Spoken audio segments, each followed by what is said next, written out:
Assalamualaikum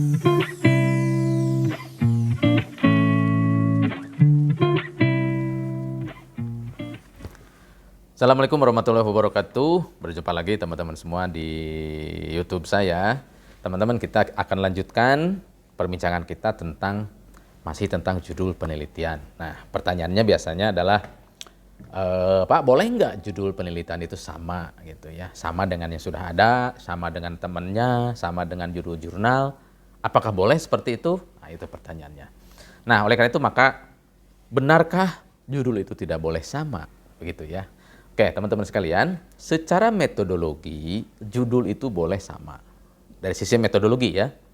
Tapi secara etika akademik itu dianggap sebagai sebuah kekeliruan atau bahkan tidak boleh judul itu sama.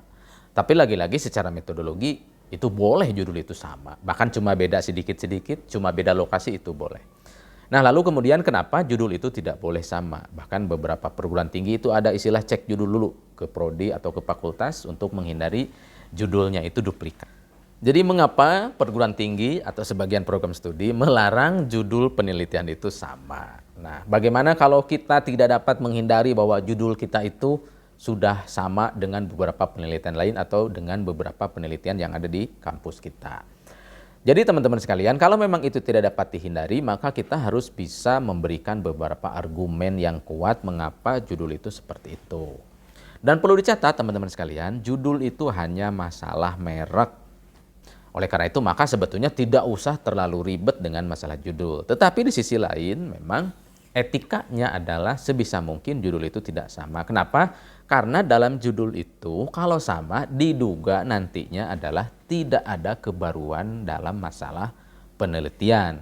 Kalau tidak ada kebaruan berarti ngapain lagi diteliti lagi karena kebaruannya nggak ada gitu ya. Karena judulnya sama. Oleh karena itu teman-teman sekalian, maka bagaimana solusinya? Solusinya Anda harus bisa menunjukkan walaupun judulnya sama dengan jurnal, dengan skripsi, dengan tesis, dengan penelitian-penelitian lain, tunjukkan bahwa kita dapat memiliki kebaruan. Nah, untuk memiliki kebaruan, teman-teman juga bisa nanti memahami tentang jenis-jenis gap penelitian. Nanti akan saya jelaskan di video lain. Contoh misalnya, judulnya sama, tapi indikator yang dicari berbeda. Bisa jadi itu adalah sebuah kebaruan, begitu ya. Artinya boleh judul seperti itu. Judulnya sama, tetapi metodologi penelitiannya berbeda. Yang satu pakai kuasi, yang satu pakai PTK. Maka itulah pembelaan bahwa judul itu boleh sama sebetulnya jika metodologinya berbeda. Yang berikutnya misalnya pengaruh motivasi terhadap prestasi misalnya begitu. Nah, itu judul sudah banyak di Google, sudah banyak skripsi yang sudah membahas itu. Namun apabila kita sudah tidak dapat dipungkiri lagi judul seperti itu tidak dapat dihindari, maka kita tunjukkan. Bedanya apa? Oh, kalau penelitian yang sudah ada, sampelnya itu baru di tingkat SMA. Sementara di tingkat SD belum ada penelitian yang seperti itu. Maka itu juga bisa menjadi sebuah kebaruan sehingga judul kita tetap dapat diterima. Jadi yang penting isinya teman-teman ya. Yang penting tujuannya, yang penting rumusannya, bukan masalah di judulnya.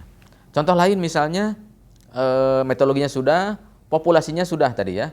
Penelitian yang sudah ada, populasinya siswa SMA. Nah, kita yang baru akan teliti populasinya siswa SD. Maka itu juga adalah dapat ditoleransi walaupun judulnya sama. Atau ada beberapa indikator lain yang lebih spesifik. Misalnya penelitian-penelitian yang ada, prestasi itu diukur dengan cara kuantitatif misalnya gitu ya. Dengan cara ranking, dengan cara dikasih pilihan ganda. Nah, kalau kita definisi prestasi itu adalah misalnya praktek ibadah atau praktek membaca Al-Quran atau praktek yang lain-lainnya, maka itu juga bisa dianggap sebagai sebuah perbedaan. Oleh karena itu maka teman-teman sekalian tidak perlu terlalu risau ketika judul kita sama, tetapi kita wajib menunjukkan bedanya dengan penelitian terdahulu apa. Kenapa kita masih meriset dengan judul itu? Kenapa kita tidak ganti judul? Kita tunjukkan. Memang ada judul penelitian tentang ini, tapi penelitian yang lama baru diteliti dengan ex post facto. Sehingga kelemahannya ini gitu ya. Nah, jadi apa rencana kita? Saya tidak ingin ex post facto. Saya langsung dengan menggunakan kuasi eksperimen, misalnya seperti itu.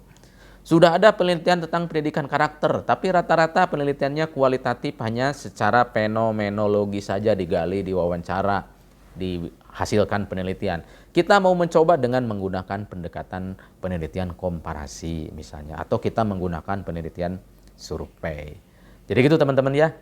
Jadi boleh saja judul sama, tetapi metodologinya itu harus ada kebaruan, populasinya harus ada kebaruan, indikator atau aspeknya harus ada kebaruan, baru kita bisa bergening bahwa walaupun judul kita sama, tetapi metodologinya, populasinya akan menghasilkan kebaruan yang baru.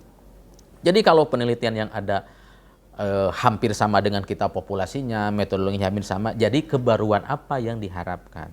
Kalau kemudian ternyata walaupun populasinya sama, SMA, temanya sama, topiknya sama, tapi kami memiliki kebaruan Pak. Kalau begitu berarti judulnya tidak mungkin sama, berarti harus berbeda. Kalau memang judul yang sama, populasi yang sama, metodologi yang sama, tapi Anda meyakini ada kebaruan, berarti harusnya judul berbeda. Begitu ya teman-teman sekalian. Jadi kesimpulannya, jangan fokus ke judulnya, tapi jelaskan masalahnya dan apa bedanya dengan penelitian yang sudah dilakukan sebelumnya. Demikian teman-teman sekalian, semoga bermanfaat. Jangan lupa like dan subscribe bagi yang belum. Assalamualaikum warahmatullahi wabarakatuh.